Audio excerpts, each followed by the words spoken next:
أعوذ بالله من الشيطان اللعين الرجيم بسم الله الرحمن الرحيم فوضوا أمري إلى الله إن الله بصير بالعباد ولا حول ولا قوة إلا بالله العلي العظيم حسبنا الله ونعم الوكيل ونعم المولى ونعم النصير والصلاة والسلام والتحية والإكرام على الرسول المسدد المصطفى الأمجد المحمود الأحمد الذي سمي في السماء بأحمد وفي الأرض بأبي القاسم محمد اللهم صل على محمد وعلى أهل بيته الطيبين الطاهرين المعصومين المظلومين المنتجبين الذين أذهب الله عنهم الرجس وطهرهم تطهيرا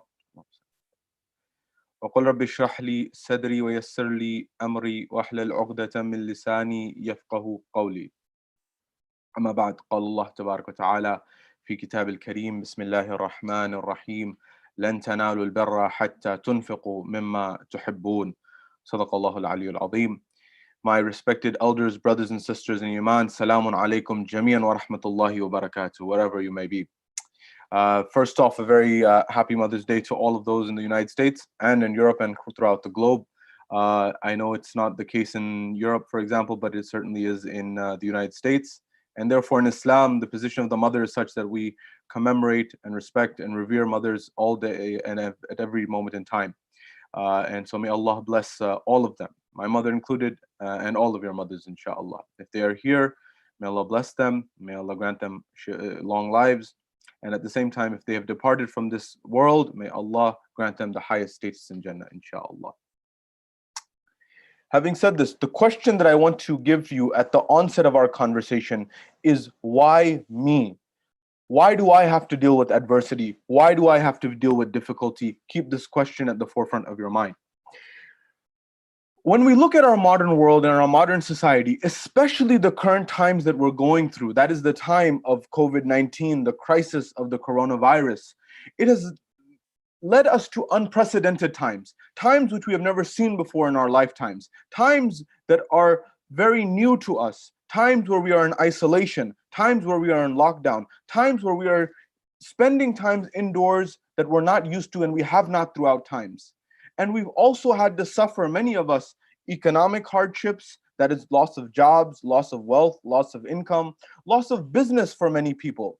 On top of that, sometimes living with all of these things in a close-knit environment in the house, with a husband, with a wife, with children, where there's on top of this lockdown and isolation, on top of this not the ability to go out, on top of this economic hardship, it leads to struggle and tussles within the household. And ultimately, when these struggles and tussles emerge, it creates an environment that can be very stressful, very difficult, very challenging for individuals. And ultimately, people come forward and begin to ask the very natural question that people have asked since the beginning of time. When a difficulty emerges, why me?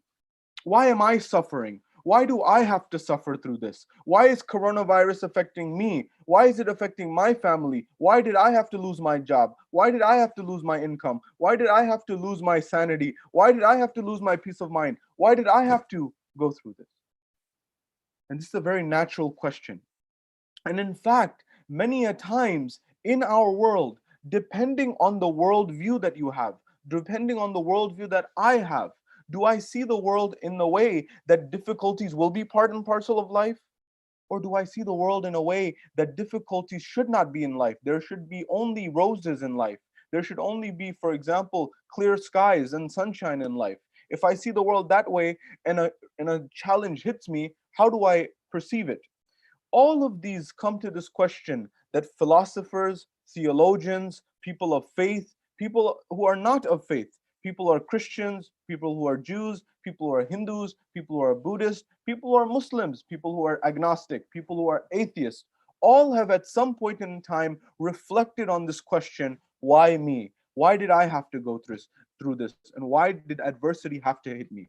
Therefore, in the brief moments that we have together, I would like to look at this question and analyze it from a few different dimensions. I want to first look at, with respect to this question, what is the view of, for example, other religions and other faiths on this issue of why me and adversity and the problem and the challenges that one may face in their life. I want to then look at what some of the science says with respect to this challenge and how you and I can look at this and get some perspective from the science. I then want to look at the Islamic perspective on this matter and also highlight what were the lives of some of the prophets, what were the lives of the Ahlul Bayt alayhimus salam, and also globally, how is this question of why me and dealing with adversity, how is it pertinent as at a global level? And is it possible that great people had to go through adversity? Great people had to go through difficulty before they were able to achieve their greatness, before they were able to achieve their magnitude in society, as they say. I want you to bear these main points in mind, inshallah, as we go through them, beginning at this very moment, inshallah. Firstly, with respect to the position of difficulty, of challenges, this is tied directly to my worldview. How do I see the world? Do I see the world in a way that everything is supposed to be roses, clear skies, sunshine, and there should be no difficulty in life? Or is it possible that it may be at times days are good, at times days are bad, and we'll have to take things in stride? Or is it that life is meant to be, for example, difficult is life meant to be, for example, painful? And in much of modern self-help literature, that is literature on self-development, on helping you overcome stress, anxiety, and the likes, people who are lay people, not experts, not necessarily people who are psychiatrists, people who are psychologists, not necessarily people who are therapists, they've tried to say that life will be beautiful, everything's wonderful. But one way of analyzing this and coming forward when you look at this is, if you believe that things are going to be always good and things are always beautiful and things are always going to be perfect, well, what happens when you get hit with difficulty? When you get hit with difficulty, you may think that life's supposed to be all perfect. And when you actually get hit with a job loss, when you get hit with a loved one leaving you or a loved one leaving this world, when you get hit with the loss of a child, may Allah protect everyone's children. If you get hit with something that's really difficult and your perception and your worldview was that life is going to be beautiful, and then you get hit with something difficult, what happens? It's as if you fall off a cliff. You begin to think, oh my goodness, my life is over. I wasn't expecting this. Whereas if you begin to say that, no, hold on a second, life will have challenges, life will have difficulties, life will have adversities, financial loss, loss of loved ones, health loss, all of these things may be part and parcel of my life.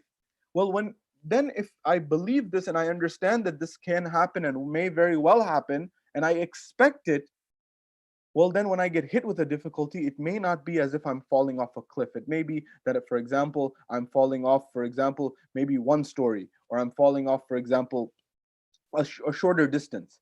It still hurts, but it doesn't hurt as much, for example. I say this because in philosophy, there's this view of the Stoics within philosophy. Before we come to the Islamic perspective, we must look at what other perspectives throughout history and society have said. When you look at, for example, the Stoics, the likes of Seneca, the likes of Marcus Aurelius, the likes of these individual philosophers who were there in the Greek and Roman times, their view shifted from others in the past. As Seneca, for example, said, who was one of the Stoic philosophers, he was going through a situation where he was being carted off, where he was being taken away in his final moments. And when he was being taken away to be killed, to be taken away, his family began to cry, his wife began to cry, his children began to cry, as is natural. And he said a very famous statement at that moment when he was being dragged off and taken away. And he looked at his wife and he looked at his children, he looked at his family, and he said, what good is it to cry over a part of life? What good is it to cry over a portion of life? This very moment that you're crying over, what good is it to cry over this very moment? For all of life requires and calls for tears. That is, all of life will have difficulties. All of life will have adversity. And so the same was, for example, true with other philosophers such as Marcus Aurelius and the likes. And you see their views becoming revived in history today, and it's becoming revived in our world today. Why? Because this methodology, this worldview of looking at the world and saying that things will always, for example, be good, when I think life will be that way and I'm not realistic about things, that doesn't mean don't be optimistic. We've already discussed the benefits of optimism in previous lectures. But what it means is I be realistic and I realize that challenges will occur. When I realize that, then the difficulties, the adversities, the job loss, the family loss, the health loss, these things, they hurt, but not as much because I'm expecting it. And so this was the revival. That's also why Buddhist philosophy has emerged and become very popular in Western or in industrial economies in the East and the West. Why has it become popular? Because people have come forward. Buddhism actually purports that life is suffering. Life will have suffering. Why? Because if you look at the life of someone like Buddha, whose teachings have now become very popular and very famous, well, he was born into a royal family, a family that had all societal prestige in what's now modern day India. His father had kept him in an ivory tower and had kept him protected from all the difficulties and all the adversity of life. He wanted to keep his son away from all the challenges of life, all the challenges of financial difficulty, of loss, of everything that you can think of. He wanted to protect him. And yet his son, at that moment in time, he feels lonely, he feels depressed, he feels isolated, yet despite all of the good intentions of his father. So he goes out on this journey of introspection, of reflection, of looking at life, of trying to understand life. And he realizes and he comes to his conclusion that life is suffering. That father who's trying to protect his child and give everything in terms of wealth and worldly position, his child still ends up suffering. And that it may very well be the case that that one who is not trying to be protected may not suffer, but still find some way of suffering. And so that was the conclusion of Buddhist philosophies. And these thoughts are all coming forward now in our modern world and emerging once again. What's the perspective? What's the view of Islam on this matter? What's the view of Islam with respect to challenges, adversities, difficulties in life? Islam is very clear and categorical that life will have difficulties, life will have challenges. We will have to give away at times from our wealth. We may have to lose some money, some wealth. We may at times have to, for example, go through sickness, go through illness, go through difficulty. We may at times, for example, lose someone we care about deeply, lose someone we love very deeply. We may have to go all of these things. And these are all trials, all tests that Allah subhanahu wa ta'ala gives us in our lives so that we can develop ourselves, so that we can raise ourselves in terms of our spiritual status, and so that we can get divine benefits and divine bounty in the hereafter and the world to come.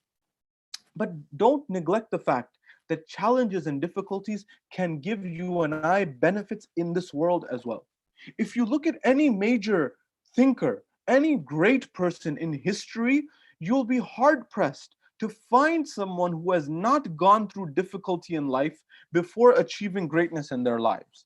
These are people who are presidents, prime ministers, world leaders, people who are scholars. Everyone, you will notice there is a pattern in life. And that pattern in life is when one goes through difficulty and goes through these dark times, you have the choice and the ability to learn lessons from those difficult times. And by learning lessons, we implement change. And when we implement change, we have the ability to rise from the ashes and rise to greatness. As Joseph Campbell, the philosopher and the scholar of literature, highlights in his book, The Hero's Journey, one of the favorite books of celebrities and the rich and famous and the people who have made it in life from the material realm.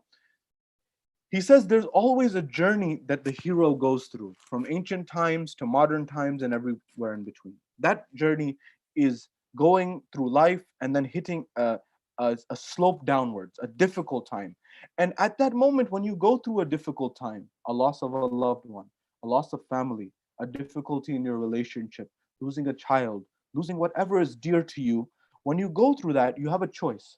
You can continue to go through that, and either on the other side, you go from the bottom to the very top and rise because you have nowhere to go except up, or you stay in the abyss forever. And if you take the chance and take the journey of going upwards, you may find that you will go to and soar to heights that you never thought possible. From a worldly example, you may say, what example comes to mind? Well, in the United States, roughly 100 years ago, just over 100 years ago, there was a president by the name of Teddy Roosevelt, Theodore Roosevelt. This person is considered one of the great presidents, at least if nothing else. Some of the presidents, such as Barack Obama, has considered him his favorite, for example, his favorite president. And he's considered a trailblazer in many respects. Well, this individual, one day, we're told he was expecting his child. His wife was expecting a child. When his wife was expecting a child, and I'm reminding you this on Mother's Day in the United States of America. When he was expecting a child, his mother, his own mother, not the mother who was expecting, not his wife, but Teddy Roosevelt's own mother, came to visit in order to help with the birth and to help with looking after the child, as is required for having a new child. There are certain responsibilities and certain tasks that emerge. And so when his mother came and visited, Teddy Roosevelt received the news. He received a phone call while he's in his office that his mother is on her way, and at the same time, his wife is delivering. And not too long later, he gets a phone call, and that phone call, when he picks it up, it may be the most difficult phone call he's ever received in his life. And he's told that at that same moment that his wife is delivering, he loses not only his wife in the delivery process, he loses his mother who contracted an illness on that process of coming in on the journey. She contracted an illness on the journey towards New York to meet the family. She died and his wife died. That is, he lost two very valuable people, his wife and his mother, on the same day. This difficulty led him to go into isolation to reflect and contemplate for over a year, for 1 year's time. But when he emerged after this difficulty, imagine losing your wife, imagine losing your mother, let alone on the same day, that would be traumatic for any individual. But historians write that this experience from it, after reflecting, he was a human being. He had to go through the reflection. But he rose after that and became what society deemed a great person. This was the example of Teddy Roosevelt. The example, for example, a person like Franklin Delano Roosevelt, FDR, another president of the United States, who actually suffered from polio. He was not able to walk. He was someone who was riddled to a wheelchair. Yet he became a great individual by means of his ability to speak, by means of his vision, and whatever society said with respect to that. Am I saying these are perfect people across the board? I'm saying no. What I'm saying is that this is what society has said, that great people have gone through challenges. The same is true in Islam. If you look at the life of our beloved Holy Prophet, the Messenger of Allah subhanahu wa ta'ala, he went through adversity after adversity, difficulty after difficulty. First, being born as an orphan without a father and losing his mother after a very short period of time. Then going and moving from the house of his grandfather to for example, the house of his uncle, moving from house to house. Then also going through financial difficulty and financial hardship. And beyond that, when he goes and he propagates and he begins the message to share the message of Islam, you find an environment that he is faced with stones and being riddled with stones. He's faced with, Rasulullah is faced with the environment where people are pelting him with stones when he goes for tabligh to Ta'if. When he goes to tell people and invite people to Islam, they begin to ridicule him, they begin to berate him, they begin to pelt him with stones, to the point that when he would come back, Fatima al-Zahra salamullahi alayha would wash off and heal the wounds of Rasulullah. This is the Holy Prophet who for 13 years, imagine propagating, imagine helping, imagine speaking, imagine striving for 13 years, and yet having to face from people opposition, face from people difficulties, face from people adversity. Yet he only had, historians say, maybe 40 or whatever the numbers say. Some say more, some say less. Not more than 100 followers in 13 years. Somebody would give up. But if you look at the wave of history, every person who has achieved greatness, whether it was Islamic, whether it was spiritual, whether it was intellectual, whether it was scientific, if you look at the trajectory of their lives, there will be a portion in time where they go through difficulty and adversity. As the very famous statement that is attributed to Gandhi, where he says, whenever you want to go for a movement, whenever you want to go towards a change and a shift in society, you will have a certain number of stages that come forward. What are those stages that come forward? First, they will ignore you. When you want to change society, first people will ignore you. Understand this as a formula for success in life. So number one, they'll ignore you. They'll say, they will act as if you don't exist. The second stage is they will ridicule you. They will make fun of you. They will belittle you. They will taunt you. They will bully you. Society will bully you. This is the second stage of revolution and reformation and change in society. The third stage is after ignoring you, after humiliating you, after making fun of you, they will begin to fight you directly. They will begin to fight you head on, either through words or even more than this. Society may begin to fight you in all of the dimensions that they have. And the final scenario and the final stage of revolution and reform is that of success. You win. Every reformer went through this stage. Rasulullah was no exception. When Rasulullah first emerged, they tried to ignore Rasulullah. They tried to go away from him. They tried to divert people away from him. They ignored Rasulullah. Then, when he began to get traction, when he began to say logical things, which he was saying from the beginning, but people began to say what he's saying is making sense. When he began to draw the hearts, draw the minds, and tell people Islam is here to make your lives easier, to make your lives more fair, more just, more equitable, then people began to get attracted. So what did the chieftains of Mecca, of Quraysh do? What did the tribal leaders of Ta'if do? What did the people whose livelihoods and their way of life was being disrupted by Rasulullah's movement? They began to humiliate him. They began to ridicule him. They tried to make fun of him. They tried to make fun of him. They would call him a magician. They would call him a person who was trying to sway the people, and use all types of derogatory terms towards Rasulullah. They would call him abtar, for example. This was the second level. The third one was where they began to fight him outright. They began to fight him through words. They began to fight him at Badr, at Uhud, and at Khandak and Khaybar, and they began to fight him outward. And finally, at that moment of the conquest of Mecca, one may say, that when he's there and he goes from Medina back towards Mecca, when he goes back towards Mecca and he has ultimate dominion and control over the people, and they begin to say that, what are you to do with us? He forgives them all. That's true success of Rasulullah. Fatih Mecca. He says, you are the tulaqa, you will go free. You are to be given amnesty. We will not harm you, we will not hurt you, we will not. Where Rasulullah calls it his greatest achievement, where he conquered Mecca without bloodshed. I tell this to the people who call out and say Rasulullah Azam, the Holy Prophet, was someone who was, God forbid, a warmonger. He was far from it. In fact, the last resort was war. In fact, the peace treaty, the pen, is where he tried to solve matters first and foremost. This is the Prophet that you and I follow.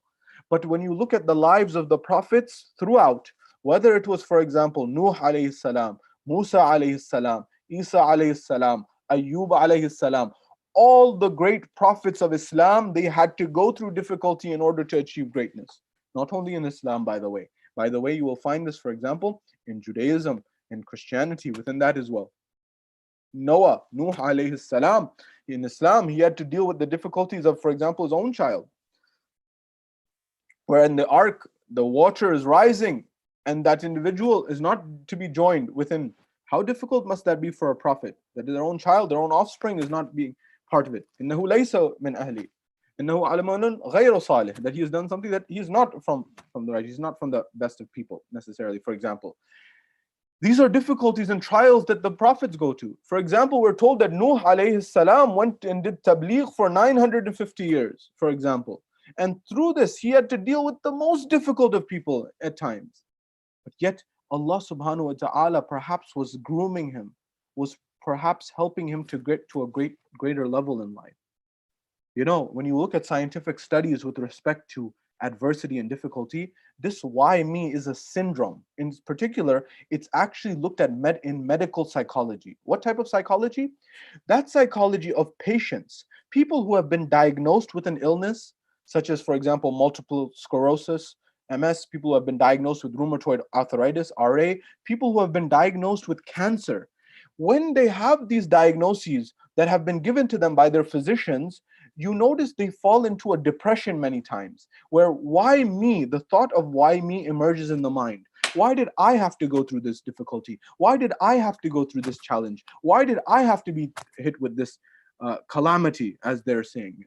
And how you answer this question of why me and why this difficulty happened to me is called creating meaning about your diagnosis, creating meaning about your difficulty. So, for example, someone who's diagnosed with MS, RA, cancer, you name it, that person begins to think, well, why did this difficulty happen to me? And the way that you create meaning around this has a big impact on your level of depression, has a big impact on your level of quality of life. Research, for example, looked at patients in the Midwest who had been diagnosed with multiple sclerosis. And they wanted to see that when the researchers wanted to see when they're diagnosed with this, does the impact and the way they see this difficulty hitting them in their lives, does it impact their long-term happiness 18 months later? And they found that people who were afflicted with a harder level of depression initially, they had even more depression later down the road. And people who were hit with less depression, they had less depression down the road. For example, the meaning that people created when they were diagnosed with MS, for example, was different. The way they said that this is a challenge, and some people said, this is a challenge, and I'll be faced with challenges in life, will be hitting me with challenges. And this is just one of many challenges, and I will take this with honor, dignity, grace. It's not easy, it's difficult, but I have control over one thing, and that is my mind. I have the control over internal events which happen in my heart and mind, and I don't have to worry about things outside of that necessarily.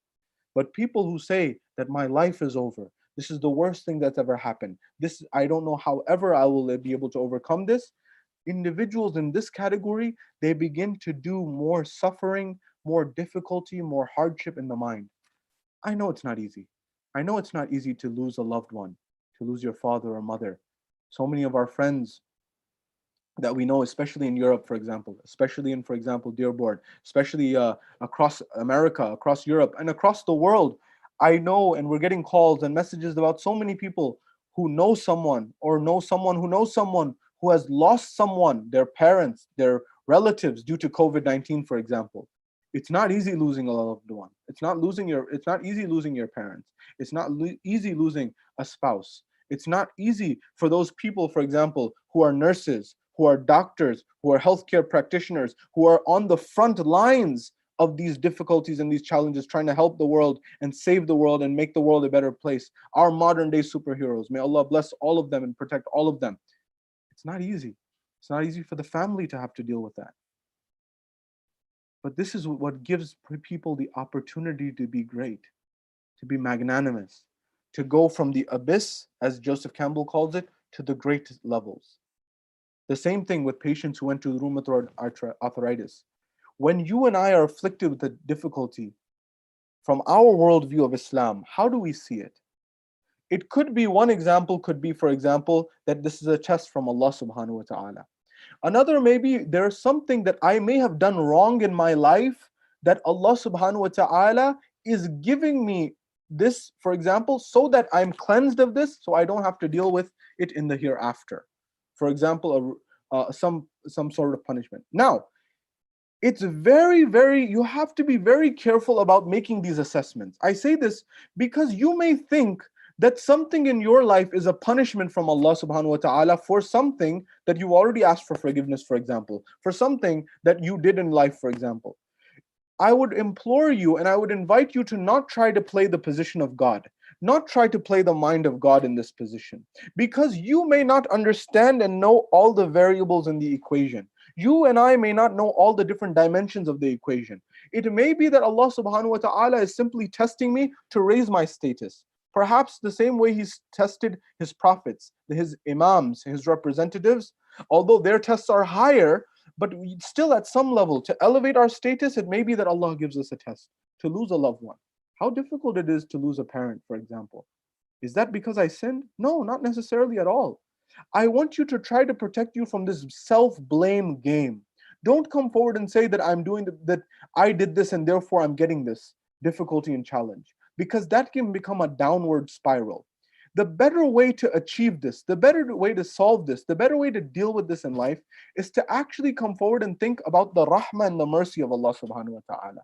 You ask for forgiveness, Allah inshallah will grant you forgiveness for your sin. Beyond that, if you face difficulty, if you have to go through a difficulty in life, adopt this demeanor that this is a trial and this is a test to help me raise in my level. For those people who go into military service, for example, in the United States, in Canada, in Europe, in Australia, or in the East, or in the West, one of the dimensions of the Army, the Navy, whatever X, Y, and Z branch, is going through training that is difficult so that one emerges on the other side a great individual. This is a natural process of life, that you and I must go through some difficulty, some challenges in order to realize what our potential is. You may have so much potential in your life that you don't even recognize, and it doesn't emerge because you are not challenged and you are not tested. The coal that is pushed against pressure, against heat, that coal that is dark, that coal that is seemingly insignificant, when it is brushed with pressure, with difficulty, with heat over time, that very coal becomes a diamond. That very carbon becomes a diamond.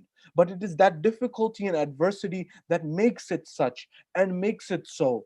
The same way you and I are being given these challenges. We have in traditions from the Ahlul Bayt alayhimus salam, whenever an individual is given difficulty, whenever an individual is faced with adversity and they are given a challenge, they have an option.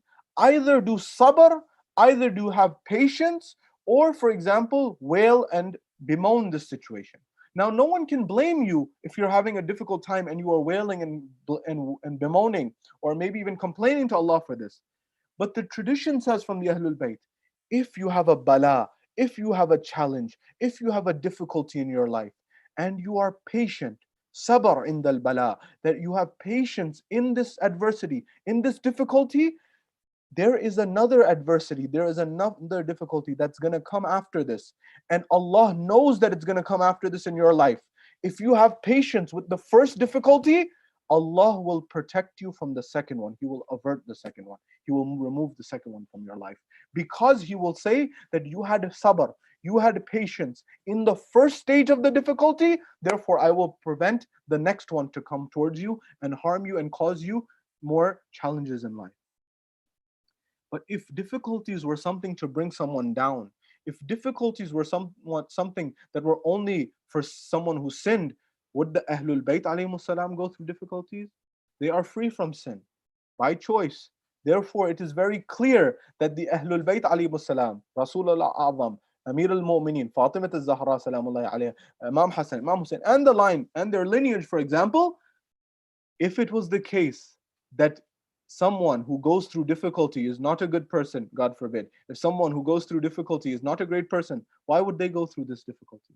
You look at the life of Imam Amir al-Mu'mineen, for example. You think his life was easy? Financial difficulty, for example, growing up at times when Rasulullah came forward and there was a conversation about marrying Fatima al-Zahra, where Ali ibn Abi Talib came forward to marry Fatima al-Zahra. Rasulullah said, Ya Ali, what do you own? What do you possess? You know, the people who were trying to marry Fatima al-Zahra, they owned everything in worldly standards. They had property, they had houses, they had horses, for example, which were the cars of the day. They had everything you could think of. But it was none of that that Rasulullah found to be valuable. Amir al-Mu'mineen was asked, and Ali ibn Abi Talib salawatullah salamu alayhi is reported to have said, Ya Rasulullah, you know, I don't have much in the way of material gains. I have, for example, my sword, I have my shield, for example, I have a horse, and I have, for example, a ring in some traditions. At that point in time, when he's told this, Rasulullah says, for example, he says that with respect to the sword, Islam needs this. You have served Islam and will serve Islam with this. And for example, he goes through the list. He says the shield is something that you don't need. Your opposition, your enemy needs this shield. It's better for them to have it. Therefore, sell it, get some income, and marry Fatima al-Zahra. Amir al-Mu'mineen was not the wealthiest person in the world at that stage in his marriage. But later on in life, he became very wealthy in the 25-year period of time. Why? Because he was developing property, he was developing land, he had established orchards, he had, for example, opened oases in the desert. He had also, for example, opened rivers and streams, and he worked very hard. But after that, in that year, that period of time after Rasulullah, Amir al-Mu'mineen had to go through the taunting, the ridicule of people as well. When Rasulullah passed away, they began to say that he's too young to be the ruler, for example. Rasulullah didn't think he was too young. When he, for example, after Rasulullah, they began to say, you know, one of the objections they came forward with Ali ibn Abi Talib, they said, why he can't be the Khalifa, why he can't rule over the Muslims? He said he smiles too much. He has too much of a pleasant demeanor. Yani, what do you mean? As in, the person who rules should have always be upset, always be stern, always have a frown on their face? Ali ibn Abi Talib knew better what Rasulullah had said. He said the person should smile in life. A smile is a form of charity. This was the reality of the matter. And on top of that, they began to smear. There was a propaganda campaign, a smear campaign against Amir al-Mu'mineen, to the point that the people of Sham, Muawiyah and his henchmen, began to spread propaganda about Ali ibn Abi Talib. They began to say first things about his physical appearance. They began to say, for example, his appearance. They would say, and I don't even want to recall some of these, but they would, for example, say that he was overweight, he was balding. They would try to make fun of his appearance, although this was not true, number one. And number two, on top of that, Ali ibn Abi Talib, we respect and have virtue and reverence for him because of his traits and his attributes, not of physical appearance, although those were not true. It was, how is it that the person who used to eat some salt, a few grains of salt, a little bit of dry bread, and occasionally some diluted yogurt could have, for example, be of this way? We're not here to, for example, make fun of anyone's appearance in any way, but this was the tactics of Muawiyah and his likes, and we need to expose them. And this was one level. But the other level that was even more difficult and more challenging of what Muawiyah was trying to do was, he began to say that Ali ibn Abi Talib was not a good Muslim. He was not someone who prayed. He was someone who was outside of the fold of Islam. Hasha lillah, na'udhu billah min dhalik. That this is absolutely ridiculous. To the point that when he was martyred, when he was assassinated, Ali ibn Abi Talib, the people of Levant began to ask how. How was he killed? How was he martyred? How did he die? They said he died in a state of prayer. When they heard this, that he died in a state of prayer, they were shocked that Ali ibn Abi Talib used to pray. That Ali ibn Abi Talib had to see the witnessing of his wife being murdered. He had to witness and see his wife going through difficulty but at the hands of the enemies of Allah. That Ali ibn Abi Talib had to have a rope tied around his neck throughout and go throughout the city. That Ali ibn Abi Talib, does that mean that Ali ibn Abi Talib's level was lower? No, this was all elevating the status of Ali ibn Abi Talib. You and I, when we go through difficulties, think the same way, analyze the same way. That every great person in the history of humanity and the society, and the prophets and the imams, not being an exception, they as well went through this. Your level and your status is being elevated, and you may not even realize it. You may not even know it. Imam al-Hussein alayhi salam, what is there left to say? Imam al-Hussein alayhi salam's entire being is sacrificed so that he is exalted and at the height in the eyes of Allah subhanahu wa ta'ala and his representatives. Imam Sajjad alayhi salam, going after Karbala, towards Kufa, towards Sham, towards the dungeons, towards the prisons, he saw the opportunity and he saw the silver lining in these difficulties. He said that I was able to pray, I was able to worship, I was able to develop a relationship with my Lord. The same when you go to Imam Musa al-Kadhim alayhi salam. He's spending his life, much of his life, in and out of prison. Anyone who's going through this difficulty would say, why Allah, I'm innocent. You know I'm innocent. Why am I in this state, in this situation? Look at the perspective of Imam al-Kadhim alayhi salam. He says, my Lord, I thank you for the ability to be able to worship and pray to you. I was in a situation where when I was free, I would long for the ability to worship you. As an example, I'm paraphrasing, using my own words. But there's the requirements of life that would get in my way, meaning getting in our way. But now I have none of those to worry about, and all I have is you and myself, and I have the ability to worship towards you. And the Imam made the most of that time, inspiring people to worship. The same with Imam al-Rida alayhi salam. He is taken away from his homeland, the land that he loves, and he's having to go to Tus. He's having to go to a very far distance. But it is in this that he understands the mission and the divine wisdom of Allah subhanahu wa ta'ala. And you can go through the different Imams in their lives. You and I will go through difficulties, will go through challenges, will go through adversity. But when you go through difficulty, when you go through adversity, stop and pause and reflect that every great person in society, every great person in humanity, in fact, one may argue that the more you go through difficulty, the more you go through adversity, the more challenges you go through, you may not see it, you may not know it at that point in time, but it may very well be that Allah subhanahu wa ta'ala is preparing you to be one of the greatest of the great people throughout history, throughout civilization, throughout society. But the choice is yours, the decision is yours, the ability is yours to be able to rise from the ashes or decide to fold under those circumstances. I invite you to implement in your lives the greatness and achieve your greatness and understand that potential that lies dormant within you. And that potential that lies dormant within you is recognized by weathering and facing the difficulty with sabr, with honor, with dignity, with grace, and with perseverance, the same way Rasulullah did, the same way Amir al-Mu'mineen did, the same way Imam al-Hussein alayhi salam did. And all of this is achieved by having absolute trust in Allah subhanahu wa ta'ala, in His mission and His message. And that is what is able to get you and I through the difficult times.